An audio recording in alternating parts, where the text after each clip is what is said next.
근데 내 친구 애인이 안 쳤는데 내 친구 애인이 내 애인이 된 경우도 뭐 봤고. 가게에서 하시는 일이 어떤지 설명 부탁드릴게요. 지금 가게에서 하는 일은 이제 뭐 영업진부터 시작해서 아가씨 관리, 그리고 그 아가씨를 관리하는 그 부장들까지 다 같이 관리하는 그런 직책이 있습니다.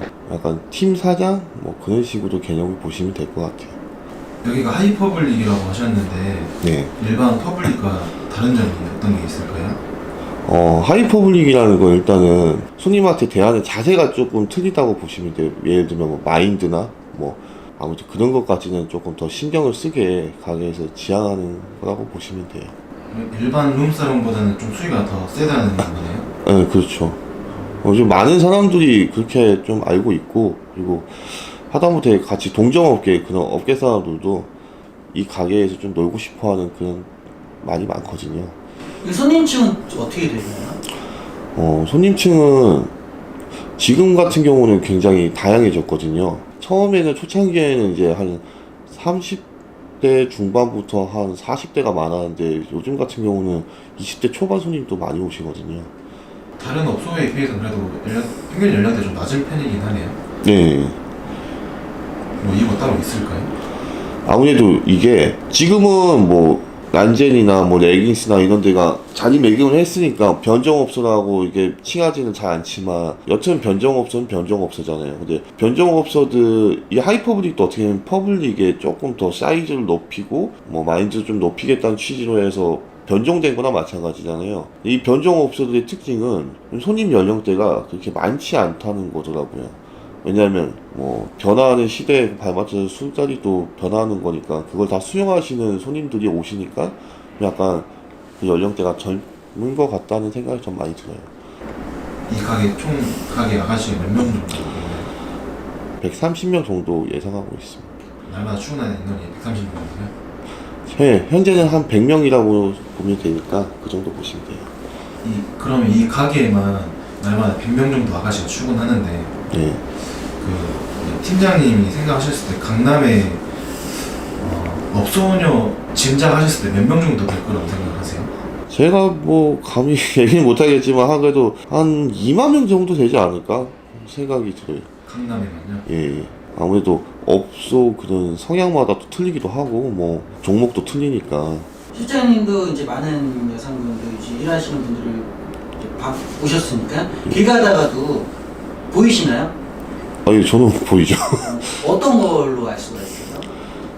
일단은 일반인들과 업소에서 일하시는 분들은 차이점이 아무래도 일반인들보다는 본인을 꾸밀 줄 안다는 거. 그리고 정말 교묘하게 그 약간 노출 부위라고 해야 되나? 그런 게 오히려 일반인들이 더 시원시원해요. 업소에 일하시는 분들은 덜 하시는 분들이 꽤 많아요. 덜하다는 게 감춘다는 예, 거. 예. 아무래도 업소에 일할 때는 좀 많이 파인 거나 뭐 그런 걸 많이 입으니까 밖에 나가서는 뭐 일반 티나 뭐 이런 거 많이 입기도 하고 하더라고요. 그런데 추리닝도 많이 있던데요? 예. 근데 확실한 거는 좀 뭔가 그 자신감 같은 게 있어요, 애들이. 업소에서 일하는 친구들은 그래서 아무래도 자기가 일단 벌이나 이런 거에 대해서 문제가 없으니까 뭐 돈을 쓰거나 할 때도 뭐 실제로 보면 뭐 소주를 먹는다 해도 뭐 그냥 시원시원하게 내고 단순하게 얘기하면 우리 계산하고 보면은 얼마나 하는지 계산서 한번 보고 그러잖아요. 근데 뭐 별거 아니지만 그렇게 일하는 애들은 그런 것조차도 잘 안 보고 돈에 대한 개념이 예, 아무래도 그런 게 있어요.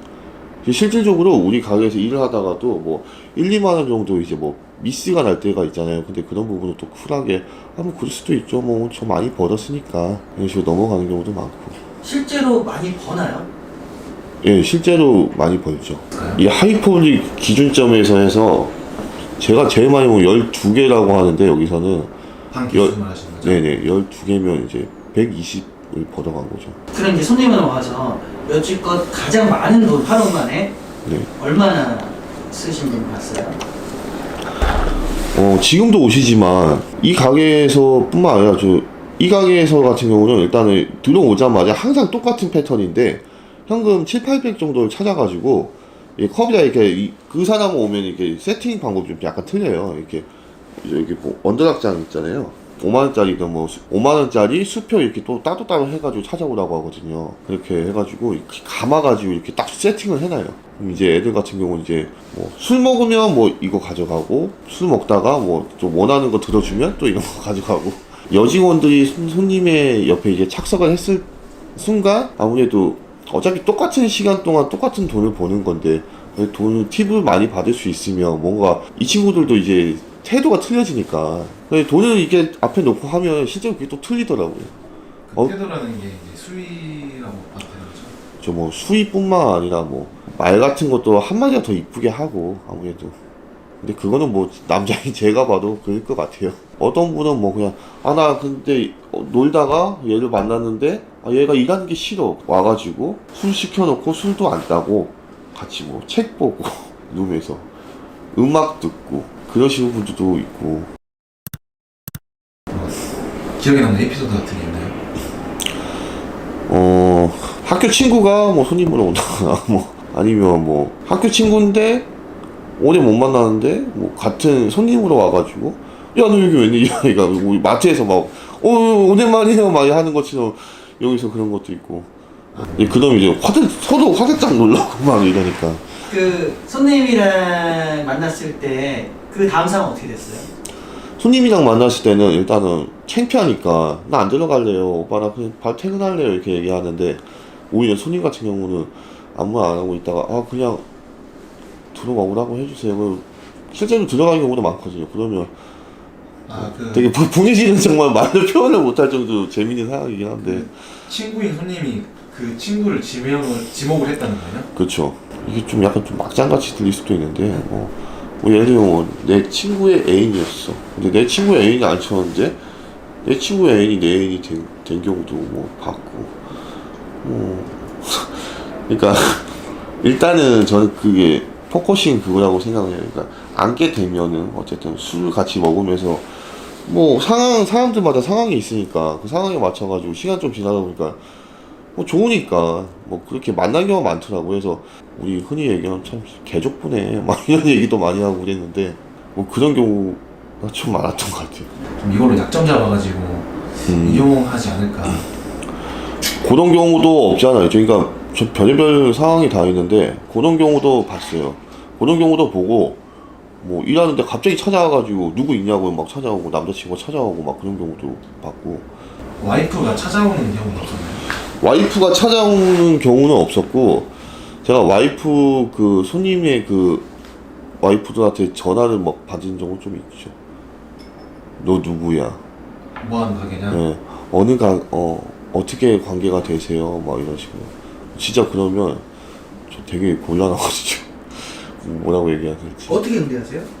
저는 보통 이게 예를 들면 뭐 길동이 형님 같은 경우는 제 옛날에부터 제가 좋아하던 형님인데 좀 뭐 좀 부탁드리려고 해서 전화했는데 전화도 잘 안 받고 이래서 그랬다 이런 식으로 이게 둘러대요. 근데 다 알고 전화하는 거니까 저도 뭐 이렇게 정성을 들여서 대답은 하지만 답은 없다고 봐요. 그러면 대충 해결되더라고요. 뭐 얘 결국은 뭐 전화하지 마세요 이러고 또 끊고. 영업하다 뭐 제일 또 많이 드는 질문은 좀 떠보는 게 좀 있어요. 뭐 근데 2차 되냐 막 이런 거. 그게 경찰들 같은 경우 이제 잠복하면서 이렇게 하는 게 있어요. 잠복해가지고 은근슬쩍 던져보는 거. 2차 되냐? 2차 나가는 건 일단 성매매이기 때문에 불법인 거잖아요. 근데 그런 식으로 와서 진짜 나중에 알고 보니까 진짜 경찰이었어. 뭐 이런 게 진짜 있어요. 예를 들면은 난 경찰이 그 당시에는 난 경찰인지 몰랐는데 그래서 지나가다가 이제 뭐 근처에 인근 가게에서 뭐 이렇게 형사들이 출동을 했어. 근데 그 손님이 출동하더라고. 나 저 사람 경찰이었어. 막 이러면서 진짜 이건 실화예요. 여기는 이제 2차 성매매가 없는 업소잖아요. 네네. 그래도 같은 이 밤일에 종사하시면서 2차가 되는 업종이나 그런 가게를 어떻게 생각하세요? 2차가 되는 가게는 분명히 그 사장이나 그리고 거기 종사하는 아가씨나 손님이나 굉장히 메리트가 있는 건 이건 분명한 거거든요. 하지만 진짜 작년에도 그렇고 올해도 그렇고 진짜 그런 가게들은 애프터를, 그러니까 우리는 애프터라 그러니까 애프터를 보낸 가게는 정말 표현을 하자면 진짜 풍전등화? 예, 저는 그렇게 생각해요. 왜냐하면 레노라는 가게들이 그냥 단순히 애프터 단속 한 번 맞고 그냥 다 문을 닫았어요. 그리고 그 안에 보통 평균 저희 같은 경우는 그 안에 직원들이 한 200명에서 300명 사이에 속해 있잖아요. 300명이 순식간에 실업자가 되고 있어요. 근데 손님들도 적대라는 명분 하에 정말 2차라는 그 문화를 정말 잘 이용을 하거든요. 아무래도 또 나이 드신 분들은 아무래도 마무리까지는 해줘야 이게 확실한 적대다 이런 느낌을 받고, 그만큼 가게들이 많이 협소하니까 그 아가씨들 자체도 그쪽으로 많이 유입이 되는 거예요. 그러면 이제 그 아가씨도 많아지고, 오히려 그렇게 따지면 손님은 아가씨도 많고 괜찮으니까 손님이 더 늘어나고, 이게 정말 잘 돼 보이잖아요. 근데 진짜 누가 이렇게 단속 와가지고 훅 불면 꺼져버리고 진짜 빛이 없어요, 거기 있는 사람들은. 그래서 본인들도 알고 있어요. 우리가 정말 우리가 시한부 인생을 살고 있다.